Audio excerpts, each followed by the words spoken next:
Hello and welcome to ILTV's Israel Daily. I'm Aaron Porras, and coming up in today's newscast, Israel sends emergency response specialists to help in the aftermath of the tragic condo collapse in Miami, Florida last week. Meanwhile, after being canceled due to coronavirus last year, tens of thousands come out to support Israel's LGBTQ+ community at the annual Tel Aviv Pride parade. And finally, an entirely new species of human appears to have been discovered in Israel, and it's seriously shaking up our species family tree.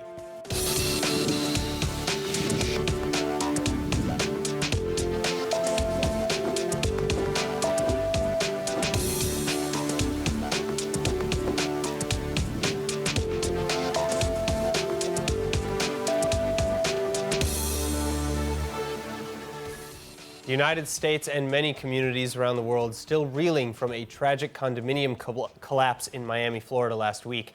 And as search and rescue efforts continuing now into day 4, Israel sending an elite team of specialists to go and help out, especially as some 20 Israelis are believed to be among the missing. A 10-person team, including Homefront Command reservists and representatives from the Foreign Ministry, heading off to Florida late Saturday night. This following the collapse of a 12-story condominium in Surfside near Miami early Thursday morning, so far killing 5 and leaving at least 150 unaccounted for. The Israeli engineering and rescue specialists on mission then to assist in life-saving efforts by, quote, mapping the challenges at the site of the destruction, assisting the Jewish community, and supporting the local rescue forces, end quote. Especially as some 24 Israelis and supposedly many other members of the American Jewish community are believed to be among the missing. Then other victims reportedly also including individuals from Argentina, Uruguay, Paraguay, and Venezuela. In any case, Israeli Prime Minister Naftali Bennett saying that he spoke with Florida Governor Ron DeSantis to convey Israel's deepest condolences and to offer any support possible. And Governor DeSantis responding to Israeli media saying, "As good as our guys are, I've learned that anytime there's Israeli ingenuity that can be put into something, you'd be a fool not to take it." Meanwhile, it's unclear at this time what exactly caused the collapse, and investigations are underway. But already fingers are pointing to many issues, including cracked columns, saltwater corrosion in the parking garage, construction work on the roof, and, quote, major structural damages to a concrete slab below the pool deck that was documented back in 2018 during a 40-year structural review. The condo tower being built in 1981. Now moving on to our coronavirus update. Unfortunately, it seems that we are taking 2 steps forward and 1 step back with Israel's coronavirus cabinet meeting yet again on Sunday to discuss reimposing more restrictions as cases begin to resurge in Israel. In fact, north-central Israel's Binyamina is now red in accordance with the traffic light system, the first city to be red in several months. Hannah Rifkin reporting. Israel's coronavirus cabinet meeting on Sunday to evaluate the next course of action amid the recent outbreak in the northern central town of Binyamina, located just between Herzliya and Netanya. The meeting will review the renewal of mask wearing in open spaces, limits on gatherings, and the testing of unvaccinated individuals before allowing entrance into some public activities. In addition, Israeli Prime Minister Naftali Bennett appointing Major General in the Reserves Roni Numa as Minister of the new position of Special Coronavirus Airport Commissioner, meant to oversee airport dealings with COVID testing and to prevent new strains from arriving in Israel with infected travelers. And this after certain restrictions were reinstated just a week after the mask mandate was lifted in its entirety, and also just a few weeks after Israel supposedly achieving herd immunity. Active cases in Israel surging over the weekend from 200 to about 1,200, with the Delta variant first seen in India spreading across the country, though thankfully the number of patients in critical condition still remaining the same. Additionally, as of right now, 113 new cases recorded since Saturday, 26 patients in critical condition, and 17 on respirators, bringing the death toll to 6,429. And as of Sunday, over 5.5 million have had their first of 2 vaccination doses, while over 5.1 million have gotten both. So how should the government proceed for the foreseeable future? Well, Eran Segal, a computational biologist at Israel's Weizmann Institute of Science, has been following the virus since the beginning. And according to Segal, the government has 2 options: to either learn to live with COVID while continuing to open up the economy, or to work to eradicate it altogether. Hannah Rifkin, ILTV. Moving now to Ramallah, the Palestinian Authority clashing with Palestinian protesters for 3 days in a row, following the death of activist and prominent critic of PA President Abbas, Nizar Banat, this while in Palestinian police custody. Banat's family saying that they witnessed officers viciously beating Nizar with a metal pipe for 8 minutes before finally dragging him away. Joining me with the details is Palestinian affairs expert and former advisor to Kogat, Lieutenant Colonel in the Reserves, Alon Evyatar. Lieutenant Colonel, thank you so much for being with us. Now, in the wake of Banat's death, calls for PA President Abbas to resign, especially after 16 years in office, have grown to a fever pitch. How do you see this situation ending? Well, actually, I don't think that the current protest that we have seen during the last days in the West Bank, it's not just a Nizar Banat case. I think that most of that is a protest against the PA regime, against the corruption, against the President Abbas himself, and against the Palestinian security apparatuses. I think that we saw there over those demonstrations and so on, let's say a phenomena which describe a kind of hate, not just between the public and the PA, but also hate about the policy, protest about the policy that the PA have shown during the last years, even related to the conflict with Israel. And for that, I think that this, I would say, event or the protest on the West Bank will not be come to the end during the next days. I think that there is something deeply than Nizar Banat case. It's not that just a file of this activity, but more of that. And we have to remember that there are a few elements in the PA Authority and Fatah movement and in the West Bank itself, like Muhammad Dakhlan, one of the candidates that try to move it on, try to initiate, try to push it forward. And for that, for those political interests, I think that we shall come to end maybe during a long period, not tomorrow morning, I think. So again, though, what do you think the culmination of these protests, these rallies, is going to be? Do you think that there's going to be a large reform in the Palestinian Authority, or at the end of the day, is the crackdown going to die down and then things will go back to the status quo?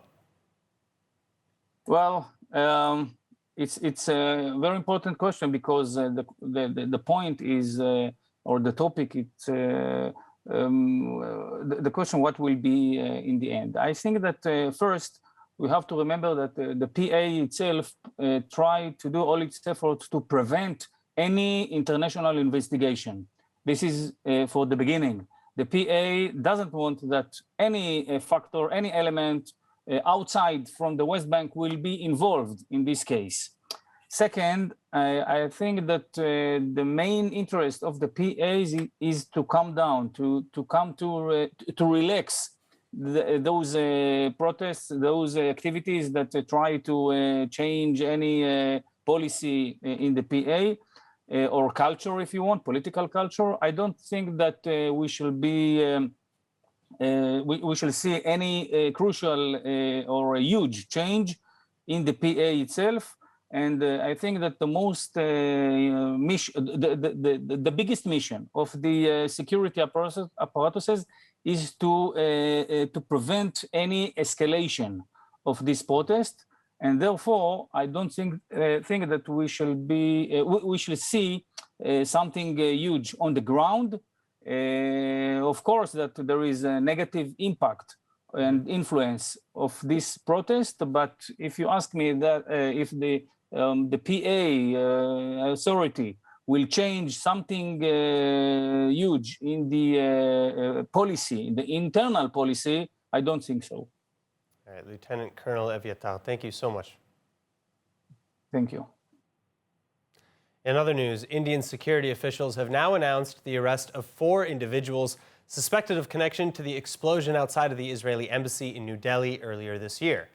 Thankfully, there were no casualties reported at the time, but the explosion detonated outside of the Israeli mission on January 29, coinciding with the 29th anniversary of establishing ties between India and Israel. And according to reports, the 4 suspects are all college students aged 21 to 25 from Kargil in Kashmir, and all with alleged ties to Iran. In fact, the Hindustan Times previously reported the attack as being carried out by a local Shiite cell with connections to Iran's IRGC Quds force. And Indian officials likewise previously claimed that the blast may have been an act of revenge. A letter addressed to Israeli ambassador to India, Ron Malka, for one, vowing vengeance for the assassinations of IRGC commander Qasem Soleimani and Iranian nuclear scientist Mohsen Fakhrizadeh. That said, Indian authorities are still shying away from fully confirming a specific motive for the attack. Moving on, Honduran President Juan Orlando Hernandez is in Israel over the weekend to dedicate the new Honduran embassy in Jerusalem and the reopening of the Israeli embassy in Tegucigalpa. Prime Minister Naftali Bennett praising Hernandez as a true and consistent friend to Israel.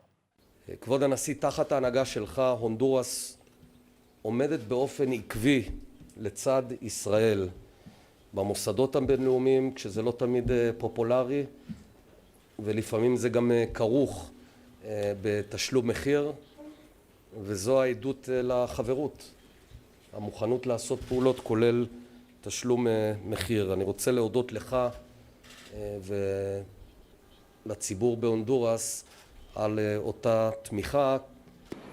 Voy convencido que ahora más que nunca comenzamos a fortalecer como con ninguna otra nación en el mundo las relaciones con Israel. Aprecio mucho su presencia en los próximos minutos, también abriendo ya nuestra embajada, y sé que esto será bueno para Honduras, y como lo dije antes, más allá de mi presidencia, queremos que esto sea una decisión que perdure en el tiempo. Y por eso agradezco a los líderes del Congreso de Honduras que están aquí, y también a los líderes del mundo cristiano que se convertirán en garantes de que esto no retroceda. Como sabrán, este es un año de elecciones en Honduras. Es mi sincero deseo que el próximo presidente de Honduras, sea del partido que sea, mantenga esta decisión. Y lucharé por eso. Meanwhile, the Honduran and Israeli foreign ministry officials signing agreements on expanding cooperations between the two countries, including a bilateral memorandum of understanding over projects in agriculture, water resource management, health, and the sharing of information regarding developing innovations. Now, speaking of reasons to be proud, what has well over 20,000 thumbs and throws a really, really great party? Well, it's Tel Aviv's annual world-famous Gay Pride Parade, of course. The parade, including half a dozen large floats, a giant dance party at Charles Clore Park along the beach, and tens of thousands of participants from all over the country and abroad. And as opposed to last year, when the parade and events were canceled entirely due to the pandemic, parade goers this year reported feelings of incredible freedom. Of course, unfortunately, what would Pride be without some sort of incident to remind us why the parade and protest is so important to begin with? Tel Aviv District Police saying that they detained 3 suspects ahead of the parade for flying drones in the area of the parade route. And then earlier, police also arresting a man armed with a taser, brass knuckles, nunchucks, ice picks, and a steel chain on suspicion that he'd try to attack Pride attendees. Now, just a couple days left on International Pride Month, but it ain't over until the actors sing. Several theaters in Israel putting on incredible productions revolving around the LGBTQ+ experience, and in particular the LGBTQ+ experience as it relates to living in Israel or in Orthodox Jewish communities. Joining me now to tell us all about them, TV host and content creator Liran Notik. Liran, it's a pleasure to have you back. Thank you so much for having me. So first of all, we have some props. This is for you. Oh, there you go. Perfect. And I mean, we need to bring some celebration to the studio. Yeah.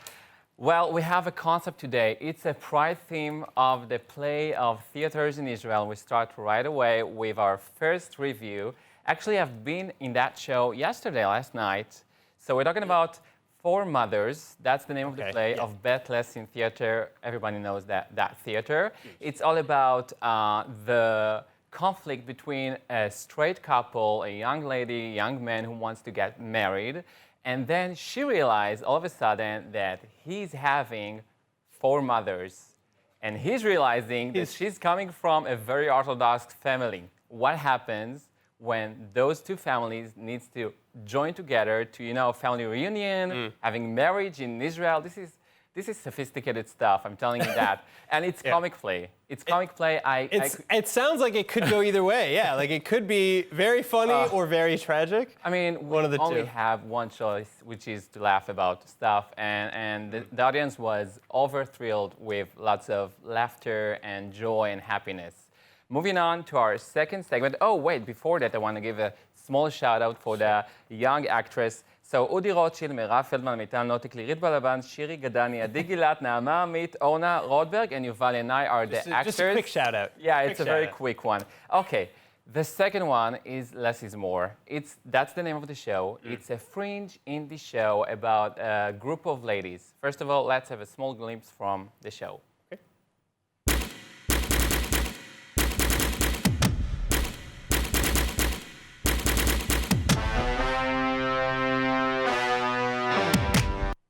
So what happens after 7 years of marriage, right? I mean, Sure. things start to get, messy sometimes. In that case, the mess is coming on stage. And then the young ladies want to have their couple therapy, sort of, and I'm going to see it tonight. So I'm going to tell you later about it. All right, so we'll find out, yeah. Yeah, so We'll find out more about that. You mentioned, though, that Less is More is a bit of an indie production. Yeah.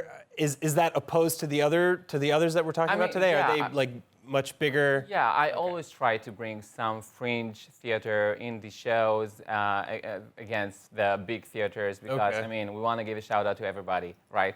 All right, but number three is another big theater production. Then? Yeah. All right, what do we got? So the number 3 is The Lovers and the Pleasants. Okay, it's Lovers and the such Pleasants. a sexy name for drama.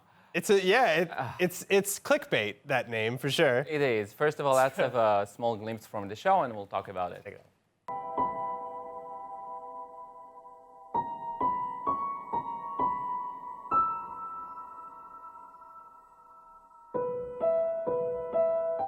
It looks like there's some gorgeous dance pieces. Right. And it looks, just from the brief image there, and it looks like I saw Orthodox Jewish garb. So it's a telenovela-ish sort of a play of two guys who fall in love at yeshiva. It's Orthodox community in Poland. Itzhak Beshift-Zinger is the Nobel Prize winner who wrote the original one, and then they did some adaptation to a modern play. It's played with Yedida Vital and lots of other amazing actors. It's worth to see. I have booking tickets for this Wednesday, and again, I'm going to tell all about it later. All right, so final question then, because I'm sure everybody will want to know, where do you go to buy tickets? So Bet Lessin, COL, is those two shows that I mentioned before, and Less is More, I think they have their own Facebook page. You can Google it. It's very easy to find. Buy your tickets, support Israeli artists. That's the best way to do it. All right, Four Mothers, Less is More, and The Lovers and the Pleasants, new plays in Israel. Liran, thank you so much for being with us. Thank you. Thank you again. All right, now our final story tonight, humanity's family tree getting shaken up recently by the discovery of a site in which both modern Homo sapiens, or us, and Neanderthals lived together. But now entirely new branches to the family tree may need to be added and the rest of the branches rearranged, as Israeli researchers now describe a wholly new human species that may actually be more closely related to us than Neanderthals were thought to have been. And our new cousin's name, Homo Nesher Ramla. Nesher Ramle findings are the missing piece in the puzzle that can help us explain open questions in human evolutionary history and can give us indication of the origin, the source population of Neanderthals who lived later in Europe. By understanding that we have a unique morphotype that have both archaic characteristics and Neanderthal-like characteristic, and it belongs to a very old group that lived in the Levant, we can rewrite in a way the history of the development of Neanderthals. Now we can say that it's probably that they originate in the Levant, in our region, rather than in Europe, as many researchers thought until now. In any case, for more details now, we turn to Can You Dig It with Israeli tour guide Anat Harel.